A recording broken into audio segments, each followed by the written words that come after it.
Welcome to Module 5 of your project-based learning training.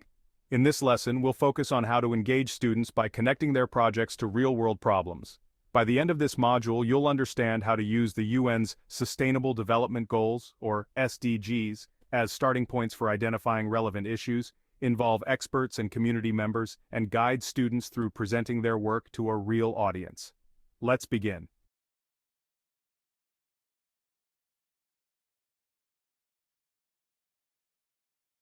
In project-based learning, authenticity means connecting classroom work to real-world issues that matter to students and their communities. When students see how their work can have a real-world impact, they become more engaged and motivated. By tackling meaningful problems, students take ownership of their learning and are more invested in the process. For example, instead of just learning about climate change in theory, students can work on projects that address environmental challenges in their own community, making the learning experience relevant and impactful.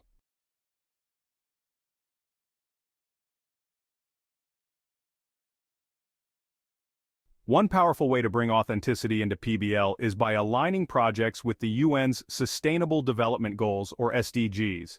The SDGs are a global framework for addressing critical issues like poverty, inequality, and climate change, making them a perfect starting point for real-world projects.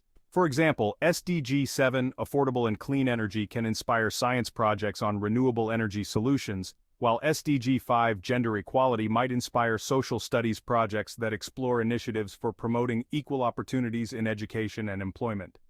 By connecting projects to these global goals, students not only gain knowledge in their subject areas, but they also see how their work can contribute to solving larger real-world problems.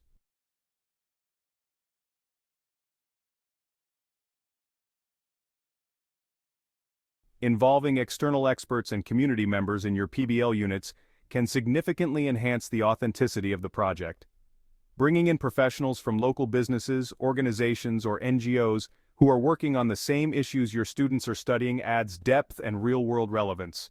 For instance, if your students are working on a project about clean energy, inviting a local renewable energy expert to provide feedback or present a guest lecture can offer invaluable insights. You might also arrange for field visits to local organizations or set up virtual meetings with professionals to give students first-hand exposure to the field they're studying. These connections can help students see how their work ties into the real world, making their learning experience more meaningful and impactful.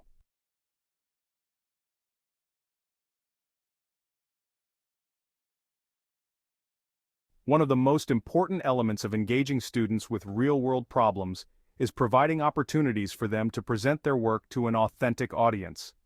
This could be community members, local leaders, or professionals in the field. Presenting to an authentic audience increases student accountability and gives them a sense of purpose beyond just completing a project for a grade. For example, you could host a community event where students present their solutions to local environmental challenges or collaborate with local media to showcase student projects. Alternatively, you might create a virtual showcase where students can share their work with experts from around the world. No matter the format, presenting to an audience helps students understand the real-world value of their work.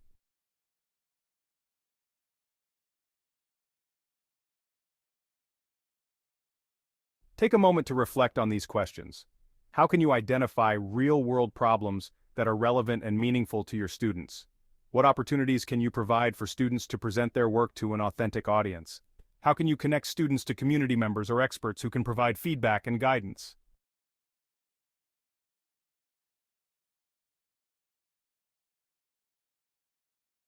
As we wrap up this module, your next step is to identify real-world problems that align with your subject area. Consider using the UN's SDGs as a starting point. Also, begin researching local community members, experts, or organizations that could be involved in your PBL unit to provide real-world connections and feedback. Thank you for joining Module 5. In the next module, we'll discuss how to assess student learning in PBL through formative and summative assessments.